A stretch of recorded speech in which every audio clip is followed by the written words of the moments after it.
that his administration is committed to ensuring that lives and properties are secured, and those elements causing insecurity in the country are brought to justice.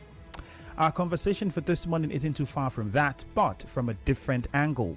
Over the years, a lot of people have complained of kidnapping, attacks, and encroachment into their farmlands by cattle herders. Now, this pushed, the southern governors to hold a meeting that happened in Asaba. Yes, that was where it happened. That meeting was held in Asaba, and 17 states in southern Nigeria at the time resolved to ban open grazing of cattle in their states. And this was because a lot of people have accused herders of committing criminal acts like armed robbery, kidnappings, murder, etc., etc. But today, how far have we come since that resolution was reached by the various governors of southern states in Nigeria? At least we know that a few of them have implemented, a few haven't. Rivers State, our focus for today, is one of those states that have implemented that have passed into law the anti-open grazing bill.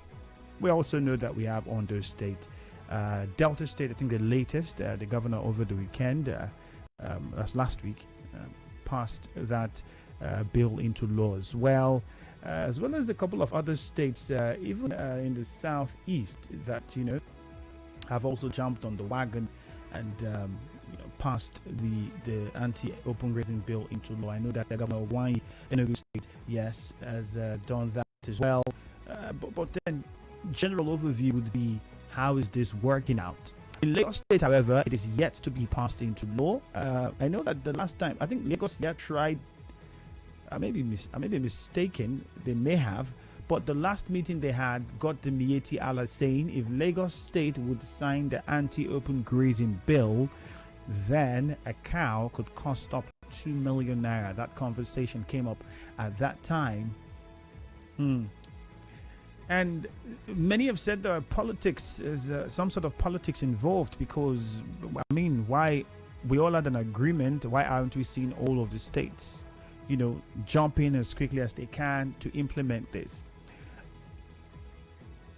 On the Punch newspaper, there was a report about the federal government throwing its weight behind moves by herdsmen to sue southern governors over the anti-open grazing bill they recently signed into law. We know that the laws of the land also guarantees you the right of movement. You can go any part of the country and do your business.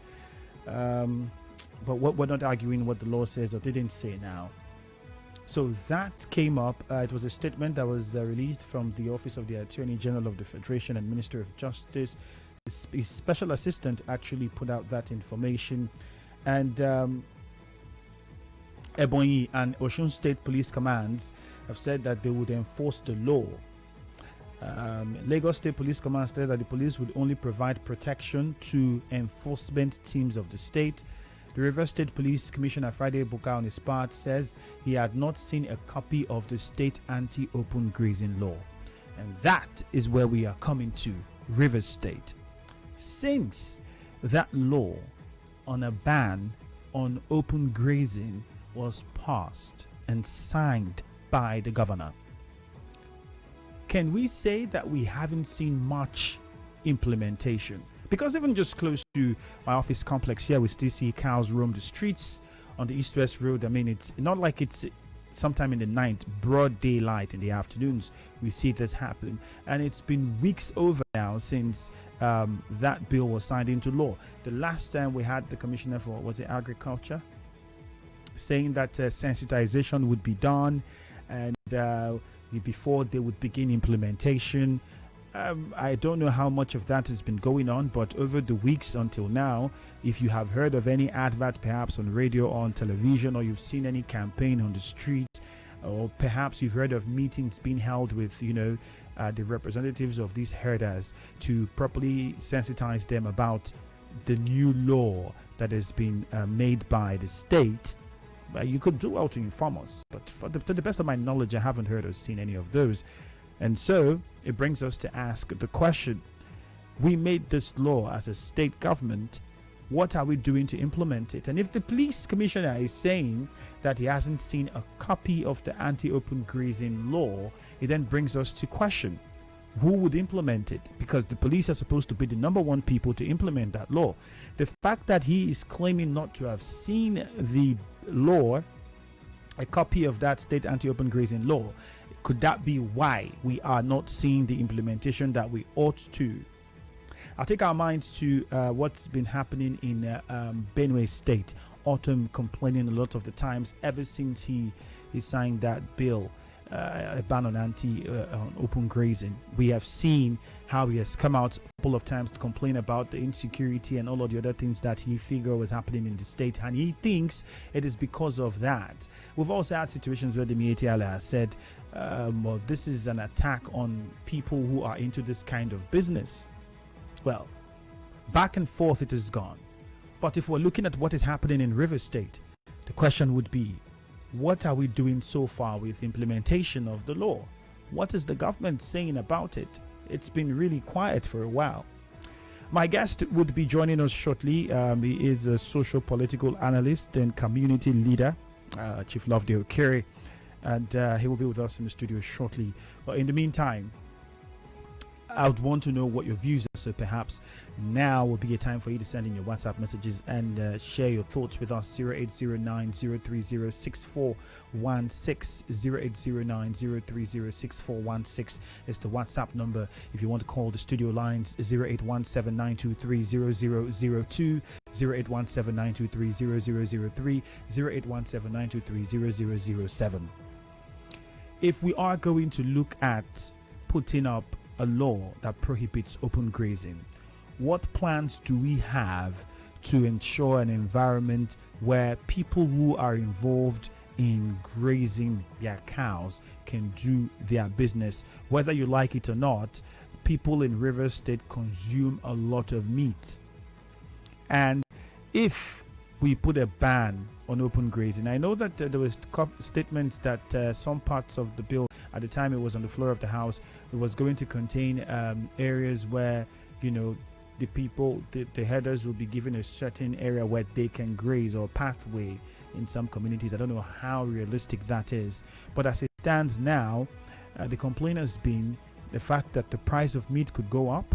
What is the plan that we have in the state to provide an alternative means before we think about doing this? Could all of these reasons be why perhaps we haven't seen the implementation of the law as much as we want to? Because the expectations would be many calling for this to be signed into law when the State House of Assembly at the time was deliberating on the bill. And the hopes was that the moment it is signed into law, we are going to see some sort of, you know, response from government agencies that are responsible for this, responsible to implement. And now that it's been signed into law, it's almost like nothing has happened. And think about it, the fact that amongst the 17 southern states, not all of them have implemented, even though they had a deadline. So what could be responsible for the rest of them not implementing yet, aside from the few Lagos, Rivers, I think I just talked about Enugu, Ondo, where Okere also has came under fire for implementing that anti-open grazing bill. All right, so let's get to our phone lines quickly and get your thoughts on this. Hello, good morning, Nigeria Info. Yes, my name is Ibiso from Odolero. Okay. Okay, combine this topic about the open grazing. Mm-hmm. Now, you made mention of Lagos that they said that if they implement it or they put into law, cow count, the price will increase to almost 2 million naira. Yes. You see, before you put this into law, you understand, you make an alternative. Because now in River State, one of the cattle, one of the dealers was saying that if you put this into law, they will transport the cow from where they will take it to the slaughter, and it can cost them almost 20,000 or 30,000 naira for one cow.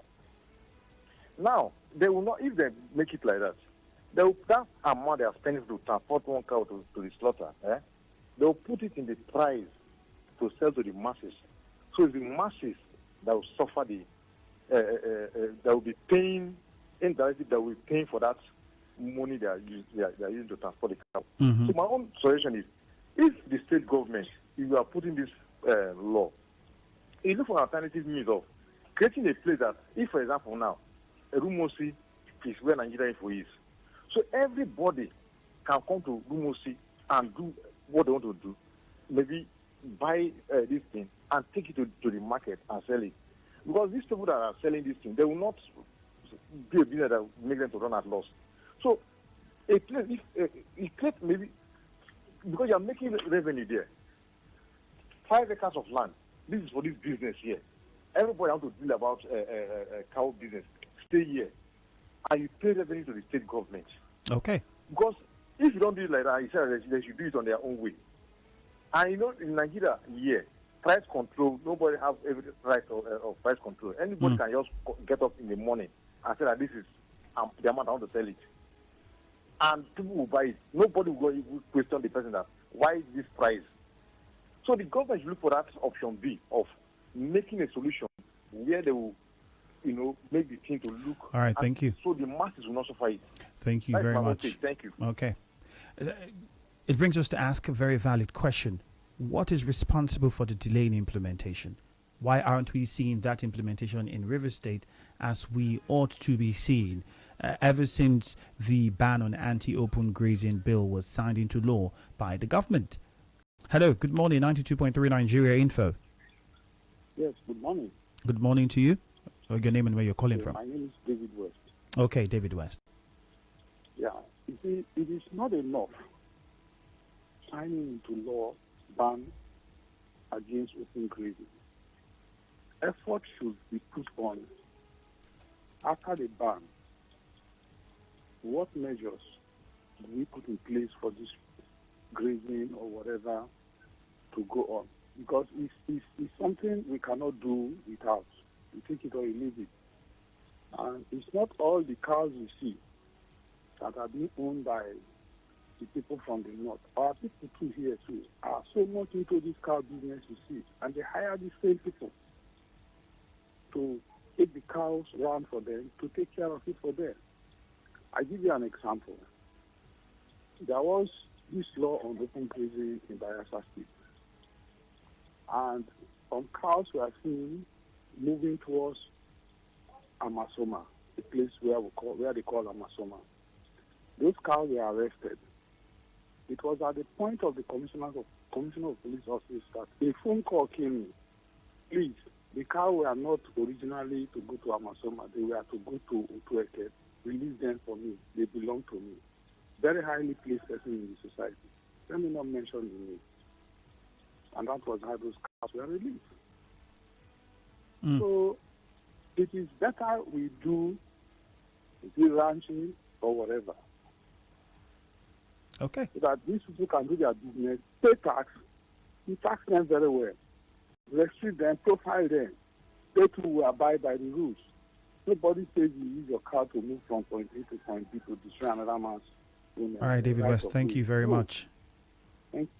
All right, well said. And then I think it brings us to a very interesting conversation, which is most of the times when we talk about the people who are behind this cows that we find on the streets, there hasn't ever been talks about who owns the business. People only refer to the herders they see on the road. But when you look at those herders, I mean, it is very clear that they can't own a cow. I mean, when you look at how much a cow would cost, they would not be. So who are the people who own the business, and why aren't those people known? Why, if for instance, if someone owns a poultry or a fish farm and it's constituting nuisance, I mean, people could go report the owner of the farm, and you know who owns it, and then you are told to ensure that you do what is needed. Why are we not seeing similar steps taken? Why don't we know people who own this? I don't think I've ever seen like this is Alaji wanting cows or chief so person's cow. I haven't heard, haven't seen. I don't know if you have, but why haven't we seen that? That's another question that I think we need to tackle. If we find an answer to that, perhaps it would be easy to sort out all of these problems that we have with regards to the issues rising from open grazing in the state and the South as a whole. 25 minutes past 8. We'll go on a short commercial break now. When we return, the morning crossfire continues. Don't forget, you can send your messages to our WhatsApp portal 0809 030 6416. Since the passing into law the anti-open grazing bill in Rivers State, much has not been seen with implementing that law, because we still see cows roam the streets. We still have people complain about cows invading their farmlands. What is the delay in implementing the law is a question that should be answered. We'll be right back.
Ninety-two point three Nigeria Info takes the talk online. See pictures, news headlines, and be the first to comment and contribute. Follow us on Twitter at Nigeria Info PH. Like us on Facebook, www.facebook.com/Nigeria Info PH. Also watch and listen to us online. Visit www.nigeriainfo.fm. This is the Morning Crossfire on 92.3 Nigeria Info. 92.3 Nigeria Info, the morning crossfire. My name is Efeemi Andrew. And the conversation is still on. We're looking at what could be the cause for delay in implementing the law on a ban on open grazing. And most of us have been sending in our WhatsApp messages. We'll be taking a few of those before we continue. The Southern governors held that meeting in Asaba, 17 of them. So far, not all of them have even passed the bill or signed it into law, not to talk about implementing it.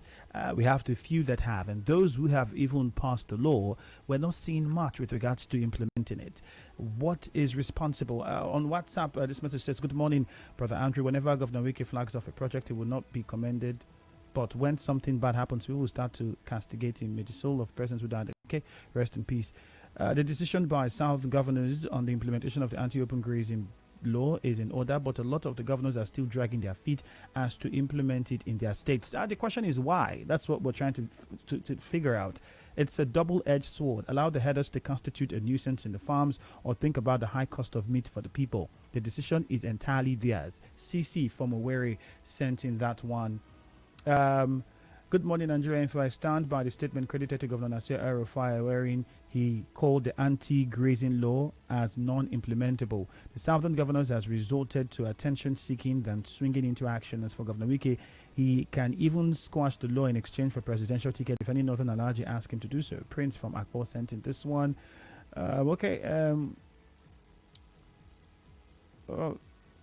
Good morning, Nigeria Info. Logically speaking, there is no difference between rational presidency and quota system. Okay, that's not for us.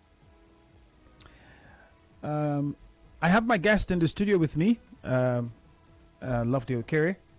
He is a Socio-Political analyst and a community leader from Okere. Good morning. Good morning, Andrew. Traffic, huh? Yes, traffic. You know, the traffic station in our road these days.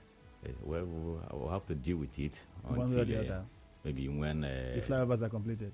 Exactly. Okay. Exactly. Well said. Let's get straight to the conversation. So we've had reports. People still complain about cows roaming the streets, invading farms, and all of those. Especially in the area where you're from, in Okere, there's been complaints about that as well as other parts of Rivers State. In fact, around my office complex here, we still see cows roam the streets, and we know that the governor signed into law a bill prohibiting open grazing. So why are we not seeing an implementation? What could be responsible? What could be the reason for that? Yes, Andrew, thank you for this program this morning. There are several reasons why we still see cows roaming around our streets, despite the anti-grazing law as passed and signed by River State House of Assembly. But before I dive into those factors responsible, I want all of us to own it as a responsibility, not just the government, because the reason I say so is that, you know, making a law over any act of criminality does not eliminate criminality. It only makes such act a criminal act if you are caught.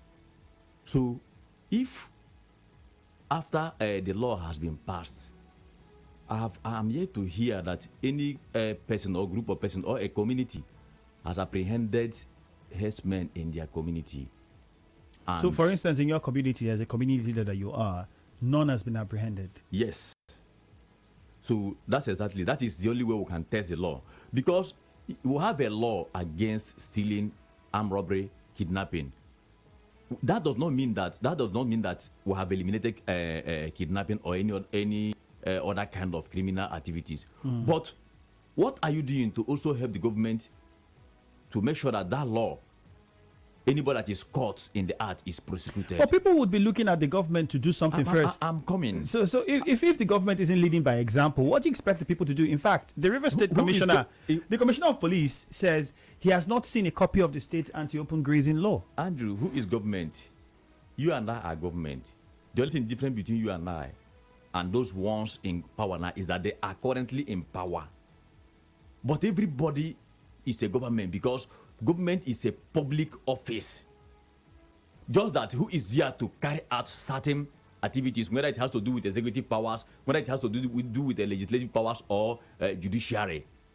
But everybody is a government because you have the power to arrest and forward to law enforcement agents that has the power to, keep that person in safe hands.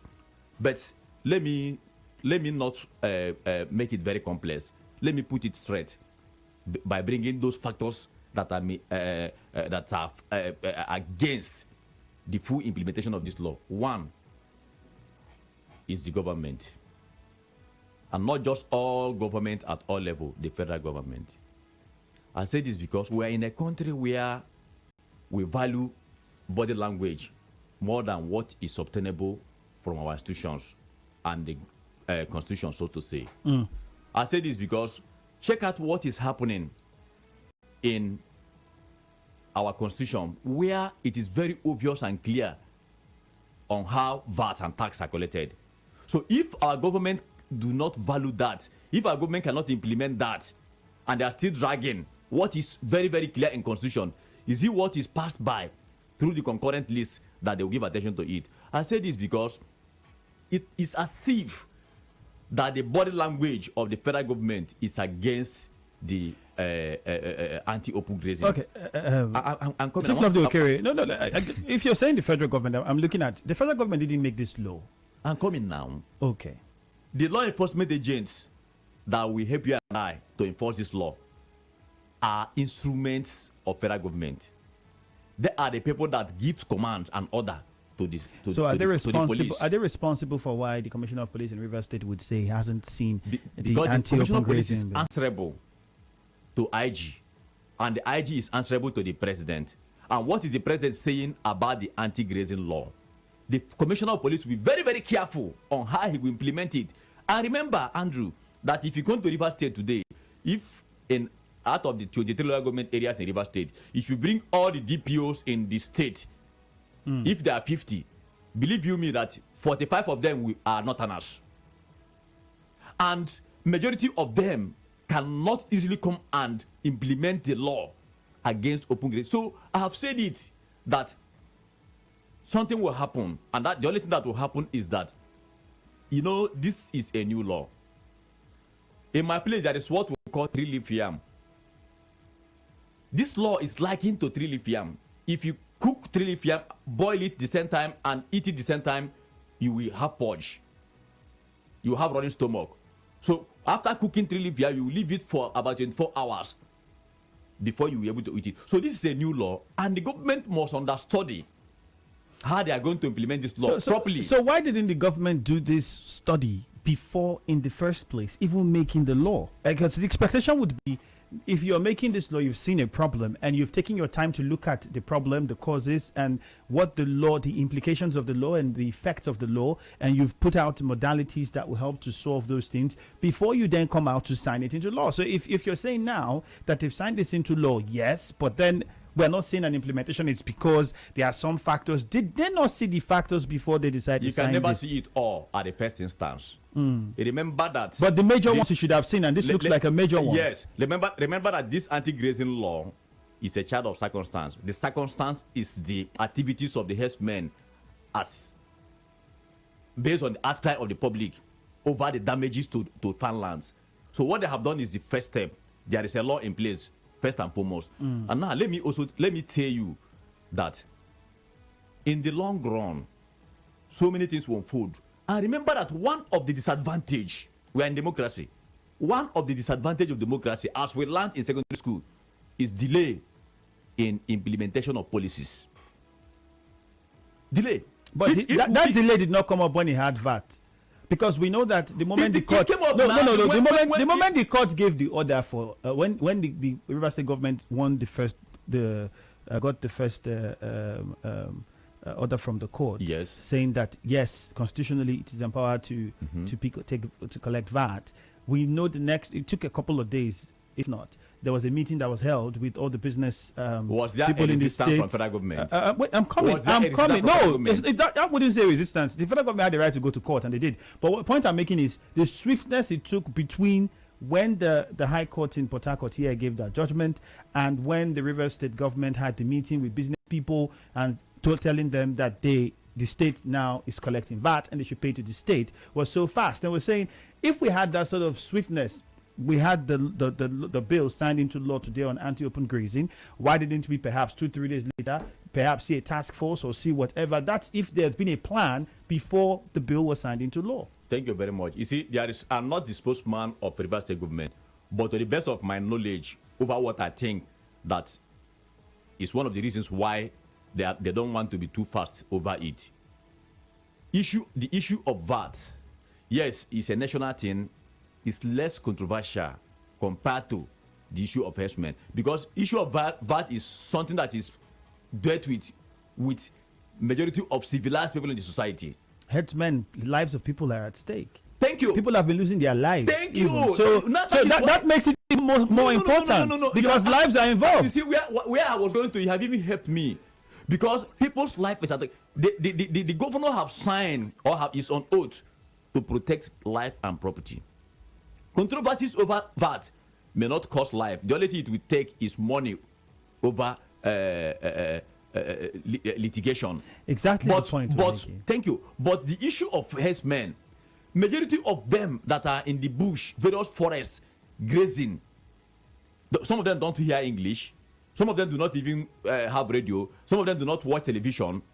The only thing they hear is the command from those people that sent them, the owners of those cows. So why don't we even know the owners of the cows? The owners of those cows. Are you saying that you don't know the owners? We don't know the owners. If you know any, call a name, because we haven't seen anyone that says this is a franchise or these cows belong to this person. 90% of the cows in Nigeria are owned by the Fulanis.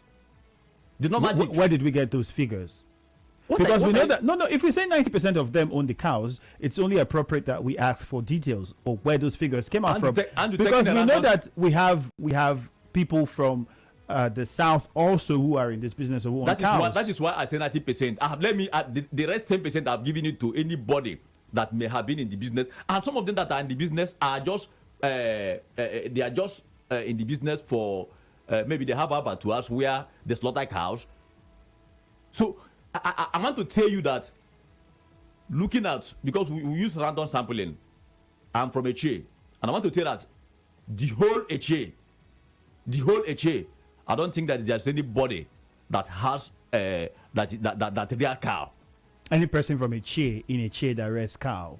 I'm saying including stranger. I don't know. The only thing I can tell that there are abattoirs in Okere, maybe 1, 2, 3, where the real cow, and you see, but any other car moving within our forests and bushes are not owned by the community people. There's no two ways about it. We don't need to pretend over it. So I'm telling you that even in Nigeria as a whole, 90% of the cows are owned by the Fulanis. And that is why it is very, very difficult for us to stop the activities now, because the government of Nigeria today is led by the Fulani man who do not want to speak up against open grazing. Has the president said anything about open grazing? Recently, El-Rufai came up to condemn the decision of the certain governors over open grazing. So it is very clear, until we continue to speak, some of these things will not. Yes, there is law over it. If the government decides today to say we are going to forcefully send them out of the bush, there may be loss of life over what I was trying to tell you here.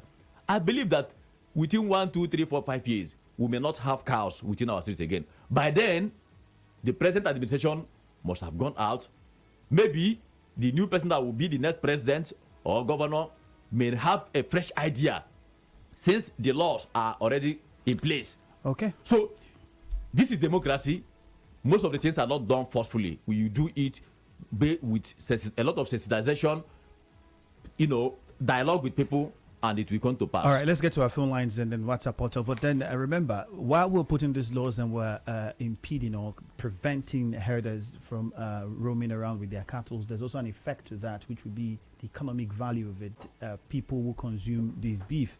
What would then be the alternative? How do we now get meat? We'll come to that conversation, but let's quickly get to the phone lines. It's been buzzing. Hello, good morning, Nigeria Info. What's your name?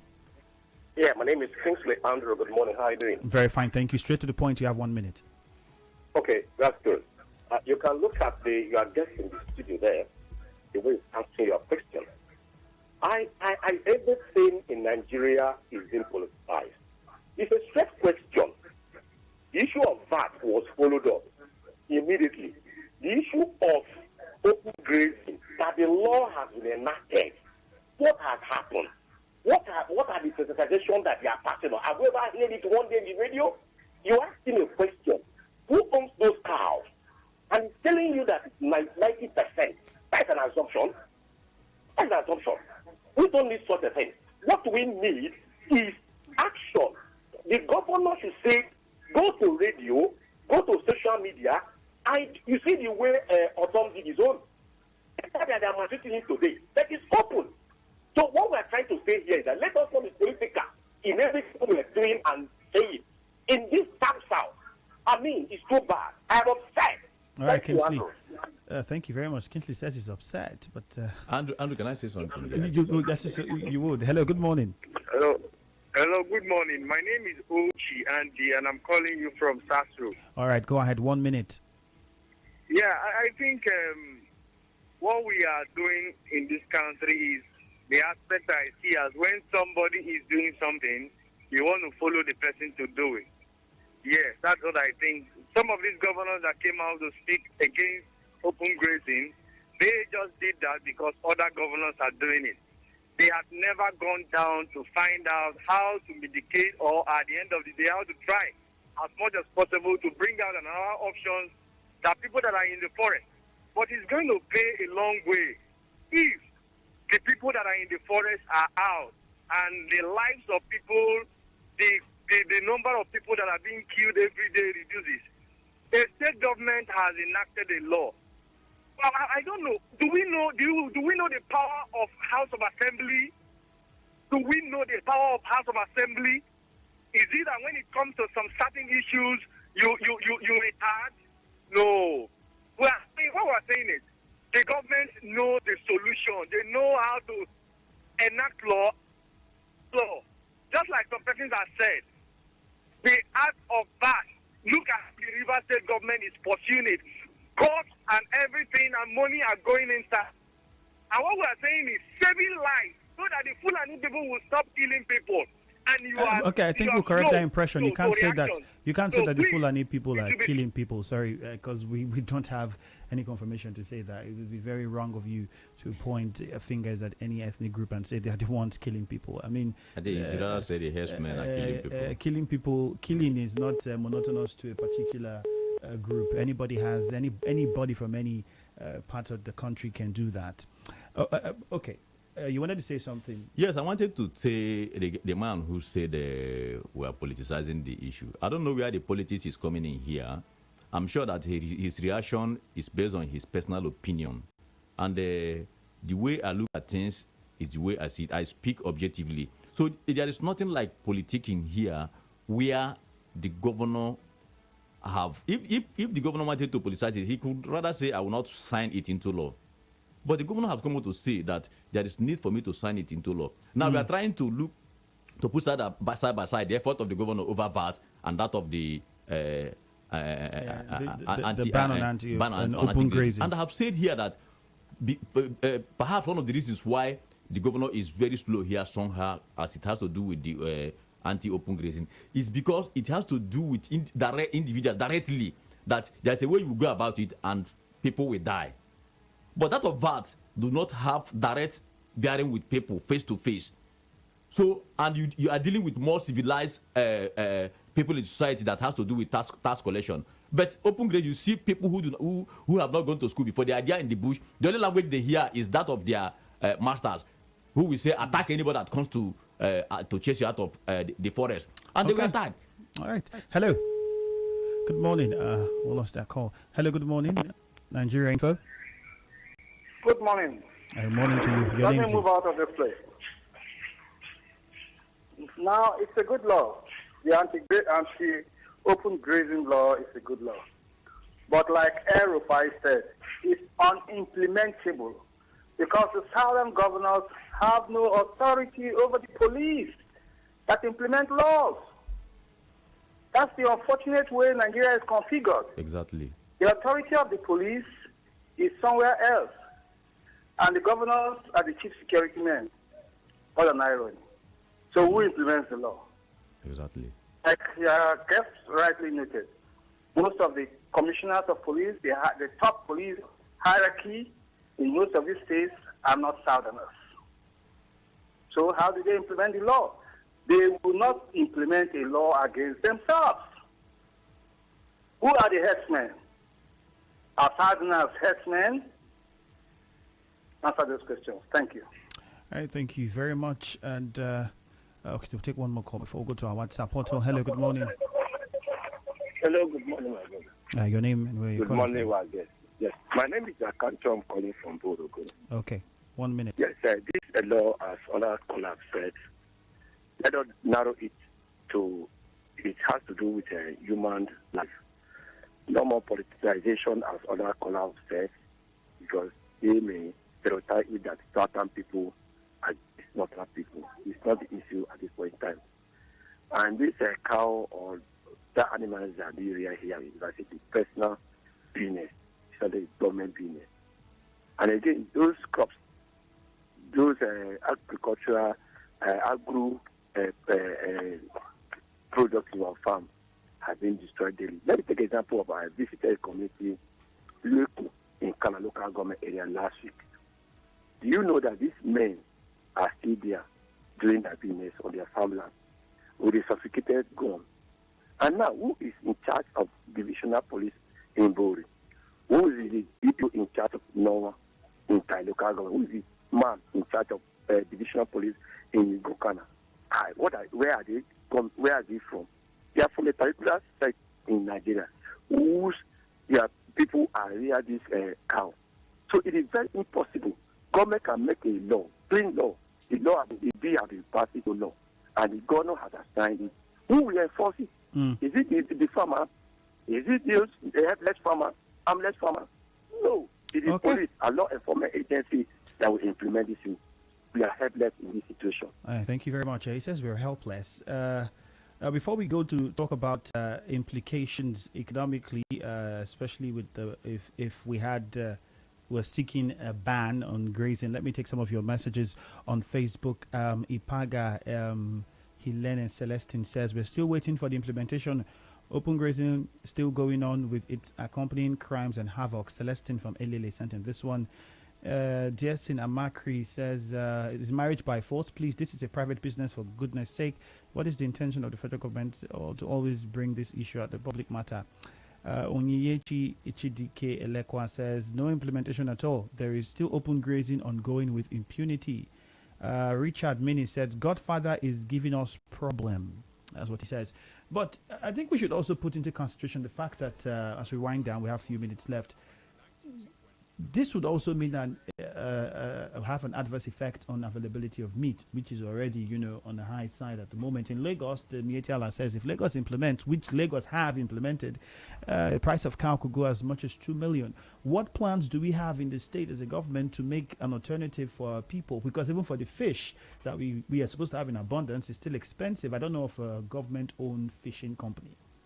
You see, this is why we are saying, this is why we are saying that states should be self-sufficient. Ordinary VAT that the governor is pushing, some northern states are crying. So this is the opportunity for them now to use cow meat to raise revenue of their state, to raise their economy. If they want to sell this meat 2 million naira, so be it. Let us go there and import the meat to South, so that we will not pay them heavily there to grow their economy. Anybody who wants cow meat will not import it. So it's an opportunity, ample opportunity for them. So they should exploit it. That's what I expect from them. So even if they like to sell it 4 million, 3 million, 5 million, it will now be an opportunity for us to begin to think of, okay, we have our goats here. What do we do with our goats? Then if you now want cow meat, we like using cow meat for our ceremonies here. We can always go there to import it down, especially during the festive period. So it will help them now grow their economy. So it's an ample opportunity for the most of them in that business. Well said.